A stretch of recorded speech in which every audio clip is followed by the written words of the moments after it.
I'm not alone. I represent here a very prolific and diligent community, many friends and colleague scientists in the audience here, and a lot of guests from abroad. We are well networked in the world, and I believe that Israel can be a great promoter of world energy challenges, and thanks to very prolific work from the ministries, energy, prime minister, science.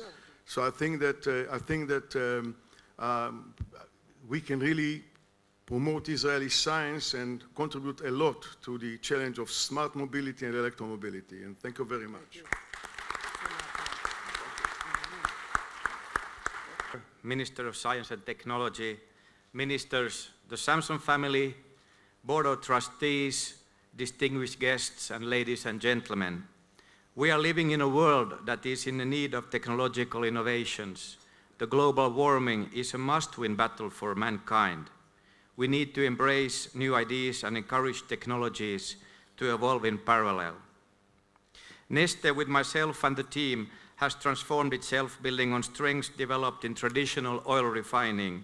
Now we convert the broad range of renewable waste streams into highest quality advanced fuels, saving more than 8 million tons of carbon dioxide annually. We are still on the learning curve, continuously looking for creating new responsible solutions.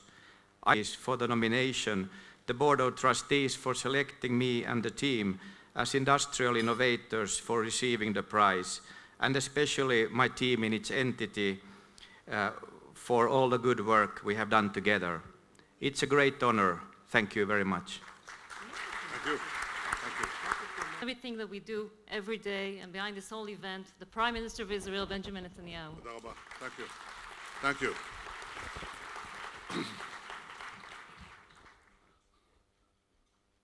Well, 7 years ago, I called up my friends Sheila and Erica Sampson. I think they were in South Africa, and I said we have to change things. We have to free the world of the stranglehold of oil, and the biggest use of oil is in transportation. So we have to work on changing transportation. And I said, Eric and Sheila, I don't want much of you. Just $1 million prize a year in perpetuity. And you know what they said? Took them about 60 seconds. They said, okay. I should have asked for $2 million, but this is Eric and Sheila Sampson. They're extraordinary human beings, extraordinary people with tremendous hearts, tremendous minds, tremendous love of Israel, and a tremendous commitment to a great future. And I start with them with a hope for Eric's health. And Eric, I hope we see both you and Sheila here next year. So please get well and come and join us. We need you.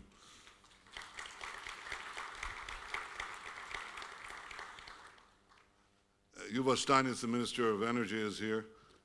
Yuval did some of his own work to reduce our dependence on oil. I think 60% of our electricity a few years ago was based on oil, and now it's half, 30%. It's one of the quickest declines in the world. That's a decline that is really a rise. Ophir Akunis, the Minister of Science and Technology, you've just seen him. You said that an Israeli should receive the prize. You asked, and it happened, and for good reason, well-deserved. Dr. Anat Bonstein, who's chairing the Prime Minister's office, Fuel Choices and Smart Mobility Initiative.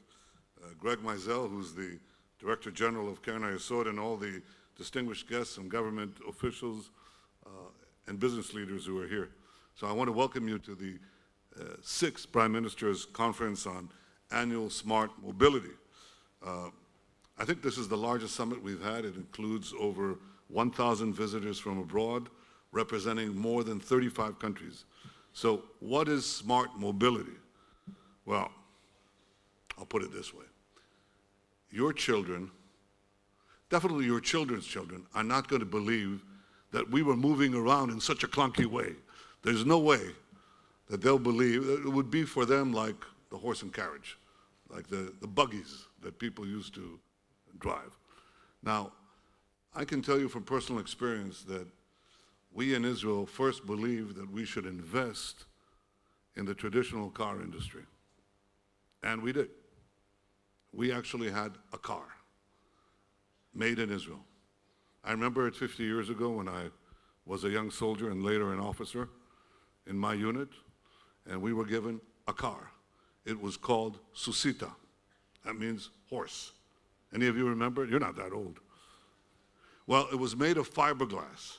One day, I leaned on it. My elbow went right through, and the fibers really hurt. And of course, we failed miserably. We couldn't compete in scale, not on chassis or engines or tires, and it failed. Now, 50 years later, cars are changing. Soon, very soon, it'll be 85% of the cost of a car will be software and its derivatives. And that means that it's basically a car is becoming a computer on wheels. Now we can compete, and we do. We have about 500 startups that deal in autonomous vehicles and related technologies, and we've become one of the 2 or 3 great centers of this new technology in the world because it's all about big data, connectivity, and AI. And the nexus of the 3, and there we're producing new industries. It's happening in cyber. By the way, important for this too, as you know. It's happening in digital health. It's happening in precision agriculture. It's happening in everything, but it's happening big time in the question of smart mobility. So what is smart mobility? Well, let's see. Does it make sense for you to buy this big Hulk, weighs several tons? 95% of the time you don't use it. It takes up space. It guzzles gas. It pollutes the atmosphere. You're stuck in congestion especially in rush hours, and there are plenty of those. You could get hurt, and you do. Unfortunately, people die in this. And you can strain your back or your backside, whatever. This doesn't make sense. So that's going to change. It is changing in a big way because of big data, artificial intelligence, and connectivity. And we can go well beyond Uber here, well beyond Uber. We can go to something that is so efficient, much safer, doesn't pollute. We want to electrify this, and will get people where they want. You'd be calling your preferred AI assistant. You say, "Get me my car, now." Or you could say, I tried that as prime minister, it never works. You could say, well, no, in 17.5 minutes. Or you won't have to say anything because it's in your schedule that's uploaded already.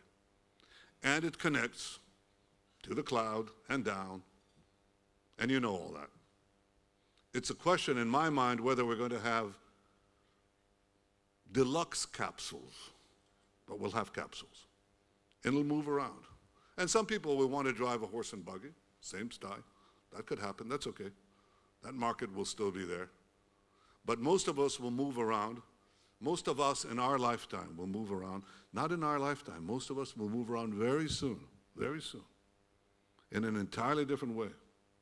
And here's the thing. We in Israel are not only interested in making these inventions, we want to be not only the first to invent, we want to be the first to use. Now listen to me carefully. First to use. We want all this technology to be tried here, to be broken, it's like breaking in a horse, to be broken into use here.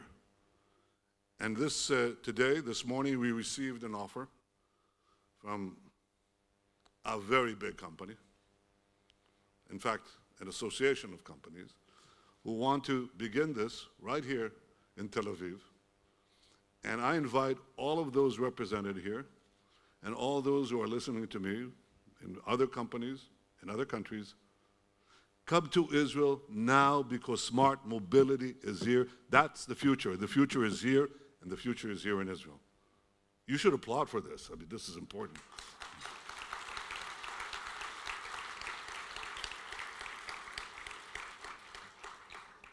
I believe that it won't take us very long. I think that the rate of pace, the pace of change is moving. Initially, people didn't believe the car companies would get into it. They believed there were other impediments. What is happening now is that all of this is accumulating and moving very, very fast. And there is no reason why we shouldn't do the effort on our part in regulations and facilities and infrastructure and all the things that have to be done. We'll do it because we're absolutely committed to this. We're now, a few years ago, about the same time I called Sheila and Eric, I read a book on cyber. It was given to me by one of our preeminent scientists, and it was a novel. It was about a cyber war between two superpowers. You could guess who they are. They never fight. And I read it, and I said, couldn't stop reading it. Read it all night into the next day. Took off half a day of work to finish it. Then I called him in and I said, this is it. We have to be a cyber power. We can't afford not to be there. And I set a goal that in 5 years, we would be among the top 5 cyber powers in the world. 5 years later, it's now 7 years later, I can say we're not in the top. We're not number 5. I'd say we're in the top 3, and I tell you we're not even 3rd. Now this means that we can accomplish things. We can do things. And you know how important cyber is for mobility and for everything else. We can do things. We have brilliant people. But the most important thing that we have is brilliant people who want to partner with brilliant people and who are eager to share their ingenuity, their spark of genius with others in this country and around the world. We're changing the world. So I want to invite all of you to join our awardees who represent great minds here in Israel and in Finland, and congratulations to you. But I have 2 messages for you today. They're very brief. The first is to the people in Israel, we're going to continue to innovate. And to everyone else outside of Israel, partner with Israel. It makes tremendous sense. It makes damn good business. And the last thing is this. Because of Israel's success, because of Israel's growth as a global technological power, we're reaching out to a lot of countries. Our position in the world has changed. Our diplomatic horizons are expanding beyond belief, very fast. Last week, the Vice President of China was here for 3 days. 3 days. We have, before that, we had the Prime Minister of India was here for 4 days. I went to reciprocate for 4 days. The Prime Minister of Japan was here, Abe. In a few years, the Japanese investments in Israel grew by 44 times. Something very big is happening in Israel. The same thing we're seeing in our contacts because of technology, because of the ability to change the world. Water, health, agriculture, IT, transportation, every field. Because of this, countries around the world, in Asia, in Africa, in Latin America, all those countries are coming to Israel. And the reason I'm telling you that is that I have to leave this right now because a small country of 207 million people is interested in cementing ties with Israel. Its recently elected president, as of yesterday, is waiting for a phone call from me in about 6 minutes. I'd like to have that market open up to Israel too. The whole world is coming to Israel, so should you. Thank you very much. Thank you all. Thank you. Thank you.